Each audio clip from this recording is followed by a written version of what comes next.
I'm with David Nekrutman from Bless Bethlehem. Now, David, what is Bless Bethlehem?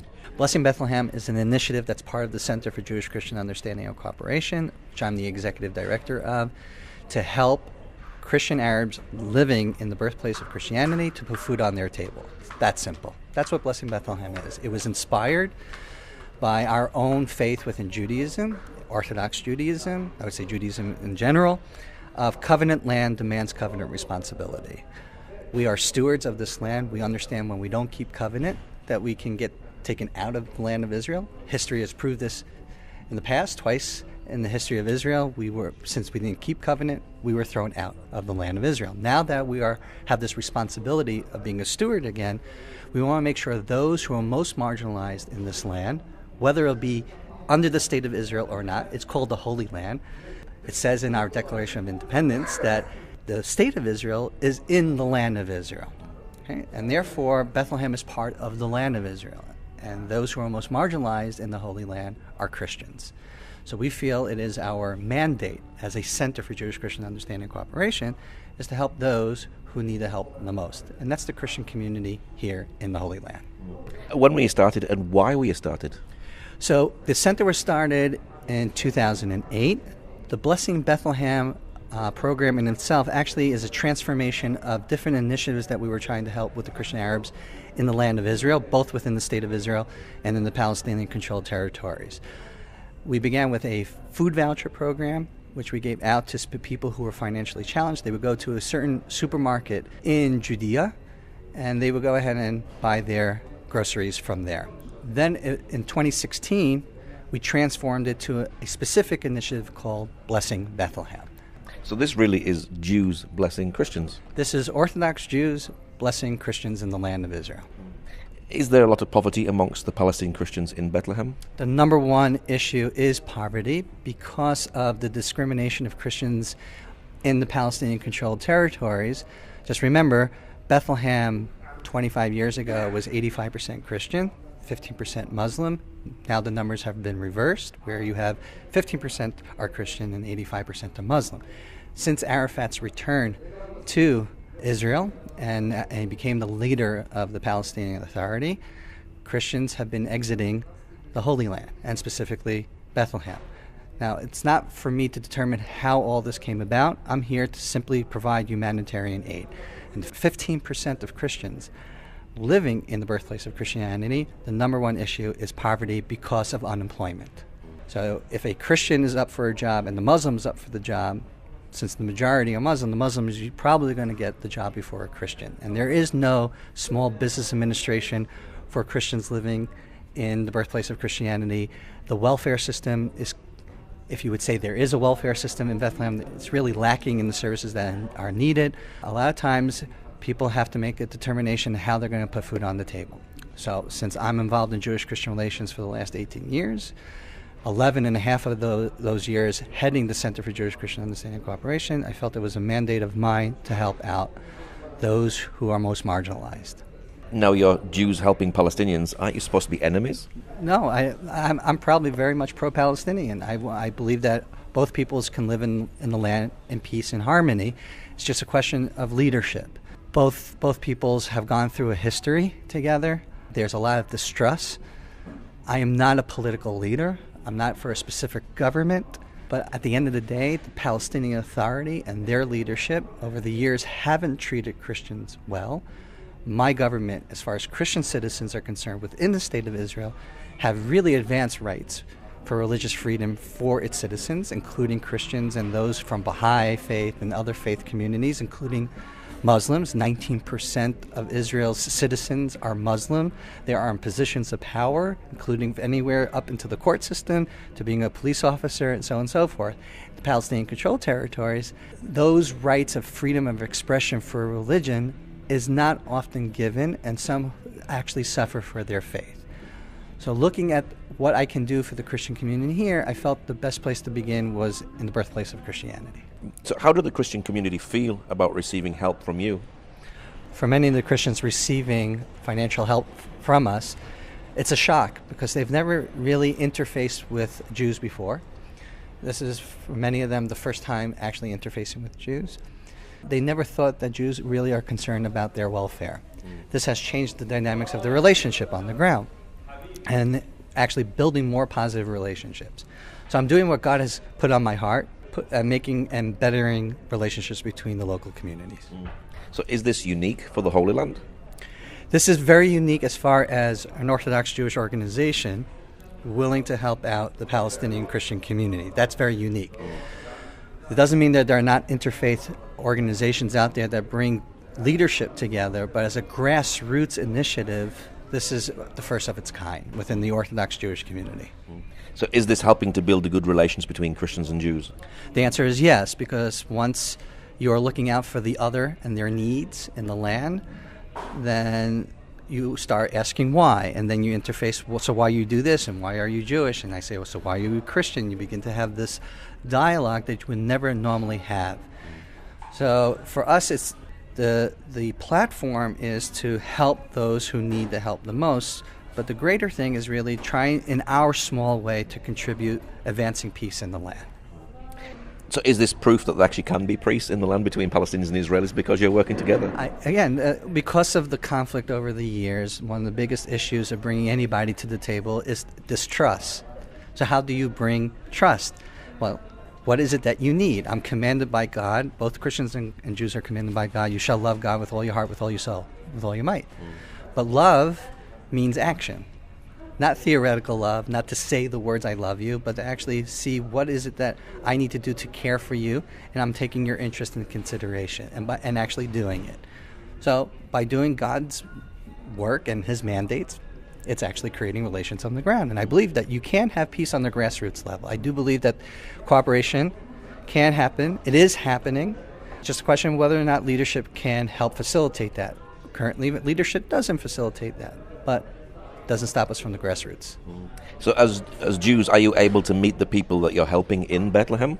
So yes, occasionally I will go into Bethlehem and I will meet the people who actually receive our help and meet with them. That's the whole point of the program, because at the end you just don't want to be anonymous, faceless. The point is to have a face and to be conscious about what they need. And this also includes, we sponsored the Christmas dinner for a lot of Christian Arabs who wish to celebrate and don't have the financial means to do so, also providing gifts for the kids on Christmas. I'm not a Jewish Santa Claus, and nor do I, that's my intention, but I believe in religious freedom, and a Christian should feel the ability to do that in the land of Israel. And so what's the best way for me to do that and show that I care for them and respect Christianity in the land is to help them facilitate the celebration of their own holiday. Now, it seems like today that Christians are facing persecution that the Jews have faced over the years. So is it important for you as a Jew to stand with them? Yes, I believe that Jews, again, if you're being persecuted for your faith, and this goes for Christianity in the Middle East specifically, if a Jew was in the Middle East, in those countries where Christians are being persecuted, the Jews would also be persecuted. It just happens to be those who believe in the God of Abraham, Isaac, and Jacob are being persecuted for their faith. It's my mandate to stand in the gap for them. Being a Christian in the Holy Land, you're caught between ethnicity and religion. On the Israeli side, unfortunately, because of the history of terrorist attacks, there's the ethnicity. On the Palestinian-controlled territories, the issue is religion. So a Christian living here is caught between those two dynamics happening in the land. But where can I be most effective to help is on the grassroots level until this security situation is actually resolved between the Palestinians and the Israelis. How do you see Jewish-Christian relations today here in the land? So it depends what segment of Christianity we're talking about here in the land. If we're talking about Christians from the diaspora coming in, for example, you have about 1.5 million to 2 million Christians coming to Israel and visiting the land, right, a year. So our relationships with Christians in the diaspora coming to Israel is great. We actually do Bible studies for many of the Christian visitors coming here. And then we go out to churches in the diaspora to say about our relationship, a new relationship that has a pioneering vision of Jews and Christians actually working together. The Christian Arabs living here, the identity is part and parcel of where you're going to be in the spectrum of the relationship. So if you're a Christian in Gaza under the terrorist organization of Hamas, where before Hamas took over, Gaza in 2005, you have 5,000 Christians. Now you have 850 Christians, right? Hamas is running Gaza. Yeah. They're not lovers of Christianity. Christians have left, right? There's still a murder trying to be resolved, or there was a murder of a Christian book owner. He was actually murdered in front of his bookstore, and it's not resolved. We don't know who did it. All right. So, and there's forced conversions in Gaza. Now, if you're a Christian in the Palestinian-controlled territories in the West Bank, depending which years we're talking about, it wasn't always easy. You face discrimination. A person can't be very vocal about their faith and sharing their faith in the streets. If you're a Christian living in Jerusalem, all right, or you're a Christian living in the north of Israel or in Tel Aviv or in Jaffa. Now, these are lands that are controlled by the state of Israel. But where are you vis-a-vis your Palestinian identity and your Israeli identity? So for many Christian Arabs, they actually vocalize their Palestinian identity before their Israeli identity, because they feel if they don't say who they are as a Palestinian, they're giving up the cause for a Palestinian state, for a two-state solution. So it's complicated. There are Christians living in Jerusalem that are only what you would call in the United States a green card holder, but it's called a blue card holder here in Jerusalem. So the dynamics of going ahead and being just a resident but not a full citizen, how does that work out within the economy of getting a job and where you live and who you marry? Because it's not easy. Someone who's a 20-year-old Palestinian woman living in Jerusalem as a resident, marrying a Palestinian Christian from Bethlehem, right? So now that Palestinian Christian from Bethlehem needs a visa. How is he going to get a visa through the blue card holder? It's complicated in that. But if you go to let's say in the north, in the middle of Israel, where full-fledged citizens, for example, then everything seems to be okay with the Christian community here. Of course, we can always do more.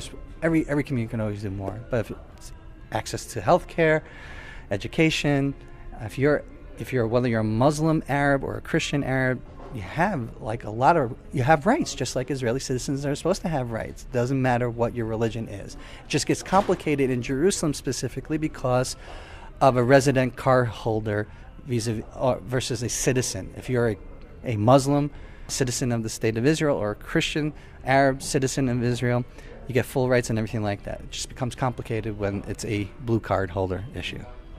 So the work that you're doing, is this helping to keep Christians here in the land?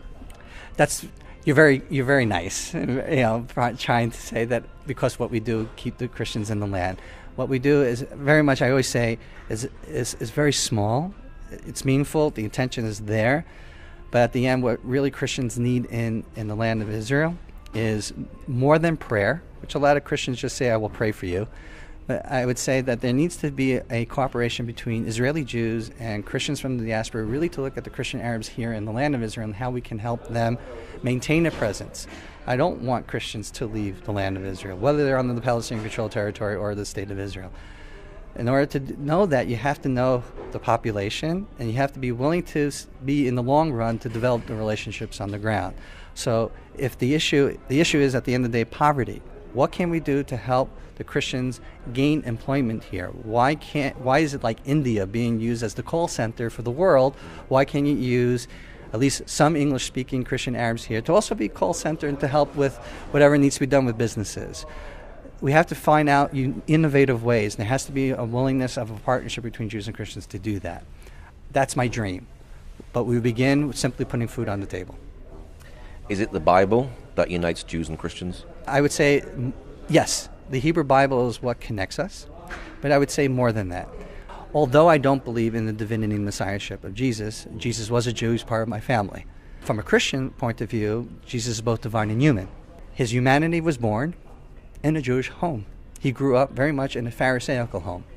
I know Pharisees normally get a bad reputation, but not all Pharisees are the same. You can look at Paul and his Rabbi Gamaliel. If you want to check that out, there's a difference between Gamaliel as a Pharisee and Paul as a Pharisee. If you believe in the humanity of Jesus, you also have to believe that his Jewishness is also equally important. So I think what binds us is sanctification, holiness, and kingdom in the now, the Hebrew Bible, and the Jewishness of Jesus. And that becomes the platform where we can actually work together as Jews and Christians. Why do you do what you do? God called me to this 18 years ago. I worked for the Israeli consulate in New York. My boss was unable to attend a Spanish-speaking church service for Israel. He asked me to take his place. I came in. It was my first entry into the Pentecostal charismatic tongue service world. I thought every Christian was a medieval Catholic from my point of view. And the success of that event, I was given the Christian portfolio. Didn't know anything about Christianity, and 18 years later, here I am, and I actually last year graduated from Oral Roberts University with a master's in biblical literature with a concentration in Judeo-Christian studies. So I'm the first Orthodox Jewish student ever to be accepted into a theology program. So, as an Orthodox Jew, what is your prayer for Palestinian Christians? My prayer is that they would see that the hearts of the Jewish people really want peace, that they shouldn't look at us as enemies, that if there is a will on the grassroots level to work with us, there's openness to do so. I know that is a challenge for many who wish to go outside their comfort zone to do that, but I believe if there's a will, there is a way, and at the end, we are two peoples living in this land, and we are mandated to work with one another because God said we need to work with one another. So my prayer is that Christian Arabs growing up with replacement theology and Palestinian liberation theology, that they would see us as their brothers and sisters, and that if we can actually come together, that would be the greatest witness to the world of the God of Abraham, Isaac, and Jacob that we both serve. And what's your website for people who'd like to know more? So for Blessing Bethlehem, it's blessingbethlehem.com. For the center, cjcuc.com, cjcuc.com. Okay, David, thank you very much. I appreciate it. And also, just one thing. This was an initiative that's not only of mine, it's an initiative of the staff of the center and those people who have been supporting it for all these years. Thank you and God bless.